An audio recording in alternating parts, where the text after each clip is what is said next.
हमारी पीठ के जिस पीठ और परंपरा की छत्र छाया से हमें छोटी मोटी इज्जत मिल जाती है, ऐसे तुलसी पीठ के आचार्य हमारे, अब हमारे लिए तो गुरु तुल्य भी है, पर हमारे बड़े गुरु भाई भी हैं। आयु में छोटे हैं पर दीक्षा हमसे पहले ले ली, और आप वैसे भी सन्यास में, हम तो गृहस्थी आदमी हैं।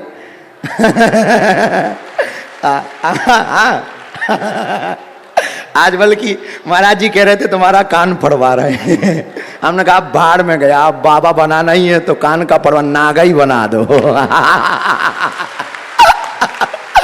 यार ये तो मजे की बात है, हम साधुओं की होती रहती। तो हमारे गुरु भाई आचार्य रामचंद्र दास जय भैया जी भी विराजमान हैं। जहां एक और मां गंगा यमुना एक साथ प्रवाहित हो रही हैं और जो सरस्वती लुप्त हैं वो इन संतों के माध्यम से आज यहां पर प्रकट हो चुकी हैं। तो हम सब एक प्रकार से त्रिवेणी में अवगाहन का यह अवसर प्राप्त कर रहे हैं। आज सम्मेलन का विषय महाराज जी ने बताया कि पूर्व में कुछ और था, लेकिन जो विगत दिनों में दुर्घटना हुई, उस दुर्घटना में जिन्होंने अपने प्राणों को छोड़ा है, ऐसे सभी श्रद्धालुओं के लिए, भक्तों के लिए आज की सभा समर्पित हुई है। मैं सबसे पहले मंच पर उपस्थित सभी पूज्य संतगणों को, श्रद्धेय मुनि जी, सभी पूज्य संतगणों को मैं प्रणाम करता हूं, साष्टांग प्रणति करता हूं। वास्तविकता यही कि जब अमृत की चर्चा आई कि अमृत कहां पर है, जिज्ञासुओं ने संतों के समक्ष यह प्रश्न रखा कि वास्तविक अमृत कहां पर है।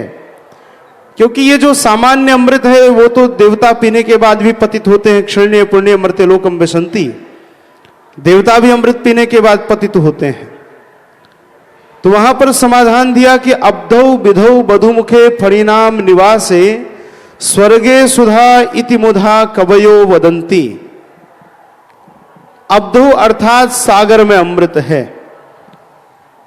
तो किसी ने कहा यदि सागर में अमृत है तो सागर खारा क्यों है? अमृत मिलने के बाद तो उसको मीठा होना चाहिए। फिर किसी ने कहा कि विधौ अर्थात चंद्रमा में अमृत है। तो यदि चंद्रमा में अमृत है तो चंद्रमा बढ़े तो ठीक है, लेकिन घटना तो नहीं चाहिए उसको। अमृत मिलने के बाद तो जीव को बढ़ते रहना चाहिए। फिर फणिनाम निवासे, फणी जहां अर्थात सर्प जहां रहते हैं, ऐसे पाताल लोक में अमृत है। तो यदि पाताल में अमृत है, सर्पों के निवास में अमृत है, तो सर्प डरते क्यों हैं? क्योंकि हमारे यहां नीति शास्त्र में कहा गया सर्पाणाम च महद भयम, सर्प बहुत भयभीत होते हैं, डरते हैं। स्वर्गे सुधा, फिर चर्चा आई, कहा कि स्वर्ग में अमृत है। भैया यदि स्वर्ग में अमृत है तो देवताओं से संतों का अपराध क्यों बनता है? देवता पतित क्यों होते हैं? इति मुधा कवयो वदंती, अर्थात इन स्थानों पर जो अमृत की चर्चा आई वो व्यर्थ की बात है। तो कहा क्षारा क्षयात पतिमृते पतनात् भयाच्च, क्योंकि समुद्र खारा है, चंद्रमा घटता बढ़ता रहता है, माताओं की मृत्यु होती है, देवता पतित होते हैं, सर्प भयभीत होते हैं, अर्थात इन स्थानों पर अमृत नहीं है। तो अमृत कहां है? तो कहा कंठे सुधा वसति वही भगवत जनानाम। यदि अमृत कहीं पर है तो केवल और केवल संतों के कंठ में है, और वह जब भगवत कथा के रूप में, हरिचर्चा के रूप में प्रकट होता है, तब उस अमृत का पान पीकर जीव धन्य होता है। समुद्र मंथन हुआ, वहां विष भी प्रकट हुआ। तो एक प्रकार से हम यही मानेंगे कि जो विगत दिनों में घटना हुई, जो हमारे श्रद्धालु भक्तगण काल कवलित हुए, वह उसी प्रकार का हम भक्तों को एक विषपान करना पड़ा है। वैसे देखिए, मृत्यु नितांत सत्य है। भगवान भी जब विभिन्न अवतारों में इस धरा पर आए हैं तो जगत को संदेश देने हेतु उन्होंने भी महाप्रयाण किया है। और तीर्थराज प्रयाग ये प्रयाण की धरती है। निश्चित ही उनके अनेक जन्मों का तप रहा होगा। जन्म जन्म मुनि जतन कराही, अंतराम कही आवत नाही। जन्म जन्मांतरों तक भी जब व्यक्ति तप करता है तो राम नाम भी अंत में मुख से नहीं निकल पाता, कई जन्मों का जब तक अभ्यास न हो। तो उन हुतात्माओं को प्रयागराज की धरा पर शरीर छोड़ने का जो एक अवसर मिला, मुझे लगता है कि ना जाने कितने दिनों का, उनके कितने जन्मों की तपस्या रही होगी, लेकिन ये है कि उसका दुख हम सबको है। पूज्य संतों की ओर से और कुंभ में पधारे सभी श्रद्धालुओं की ओर से हम उनके प्रति श्रद्धांजलि अर्पित करते हैं। और मैं निवेदन करना चाहता हूं, पूरे तीर्थराज प्रयाग के संपूर्ण क्षेत्र में आप जहां भी, जिस खालसे में, जिस स्थान में, जिन संतों के सानिध्य में रह रहे हैं, जहां भी माँ भागीरथी की धारा बह रही है, उनमें स्नान करने का अपने आप में एक महत्व है। हमारे यहाँ रविग्रहे कुरुक्षेत्रे स्वर्ण भारेण यत् फलम प्रयागे मज्जते माघे दिवसे दिवसे फलम। सूर्य ग्रहण के समय में जो स्वर्ण दान का फल मिलता है, 1000 राजसूय यज्ञ करने का फल मिलता है, 100 अश्वमेध करने का जो फल प्राप्त होता है, वो पवित्र माघ मास में तीर्थराज के परिक्षेत्र में बहने वाली मां भागीरथी के में अवगाहन करने मात्र से मिल जाता है।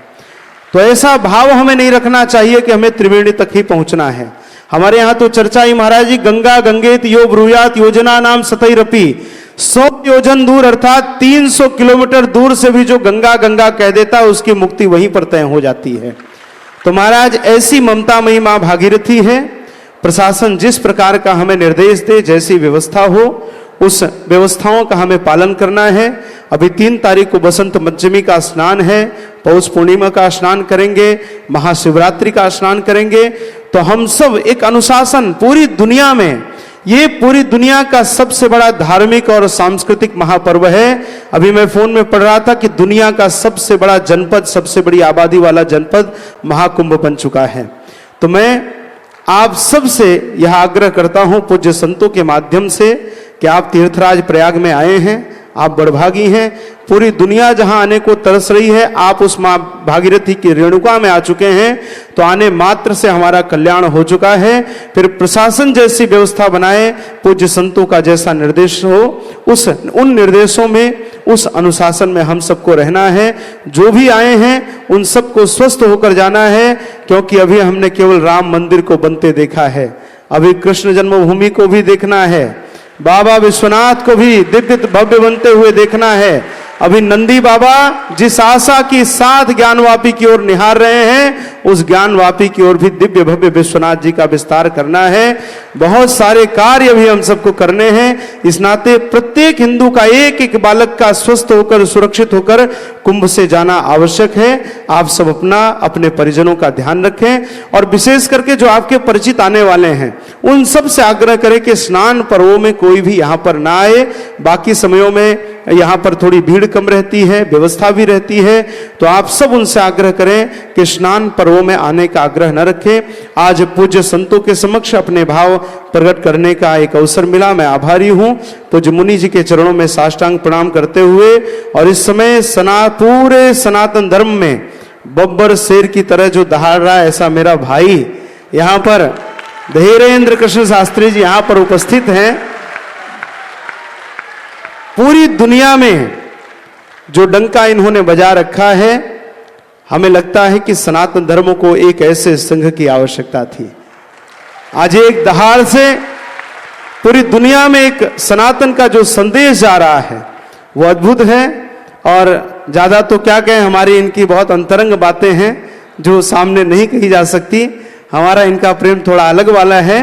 तो आप सबको, आप सब की ओर से उन भक्तों के इस विश्राम की बेला में मैं आप सबकी ओर से प्रणाम करता हूं, उनको श्रद्धांजलि समर्पित करता हूं।